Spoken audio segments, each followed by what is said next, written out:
Amazon and Flipkart లో sales అయితే start అయ్యాయి. అందులో కొన్ని బెస్ట్ డీల్స్ చూద్దాం. టీవీస్ లో కనుక చూసినట్లయితే 40 ఇంచెస్ టీవీస్ లో బ్లాక్ డెక్కర్ కంపెనీ నుంచి దీని రెగ్యులర్ ప్రైస్ మనకి 24,000 ఉంటుంది. ఈ సేల్ లో విత్ ఎస్బీఐ క్రెడిట్ కార్డ్ తో కలుపుకున్నట్లయితే మనకి 17,500 అయితే వస్తుంది. సేమ్ బ్రాండ్ నుంచి 32 ఇంచెస్ టీవీ కూడా రెగ్యులర్ గా మనకి 12K అబోవ్ ఉండేది.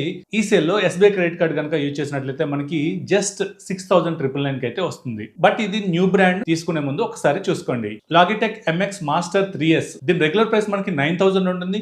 ఈ సేల్ లో మనకి ఎస్బీఐ క్రెడిట్ కార్డ్ కనుక యూజ్ చేసినట్లయితే 6,300 రూపీస్ కి వస్తుంది. అలాగే Xiaomi Pad 7 ఇది స్నాప్డ్రాగన్ 7+ Gen 3 ప్రాసెసర్ తో వస్తుంది. దీని రెగ్యులర్ ప్రైస్ మనకి 29,999 అంటే 30,000 ఉండేది. ఈ సేల్ లో మనకి 22,000 వస్తుంది. అలాగే రెక్లైనర్ చైర్స్ పైన కూడా మనకి చాలా వరకు హ్యూజ్ డీల్స్ అయితే ఉన్నాయి. రెగ్యులర్ గా మనకి 15,000 ఉన్న చైర్స్ కూడా మనకి బిలో 10,000 లోనే వస్తున్నాయి. ఇలాంటి మంచి మంచి లూట్ డీల్స్ అనేవి కొన్ని సడన్ గా వస్తుంటాయి. ఇలాంటి సడన్ డీల్స్ కూడా మీకు కావాలనుకుంటే మనం టెలిగ్రామ్ ఛానల్ లేదంటే వాట్సాప్ ఛానల్లో జాయిన్ అవ్వండి. ఈ క్యూఆర్ కోడ్ స్కాన్ చేయండి, లేదంటే డిస్క్రిప్షన్లో లింక్స్ వస్తే అక్కడి నుంచి చెక్ చేయండి, లేదంటే స్క్రీన్ మీద కనిపిస్తున్న ఈ వాట్సాప్ నెంబర్కి హాయ్ అని మెసేజ్ చేయండి. వెంటనే మన లింక్స్ అయితే వస్తాయి.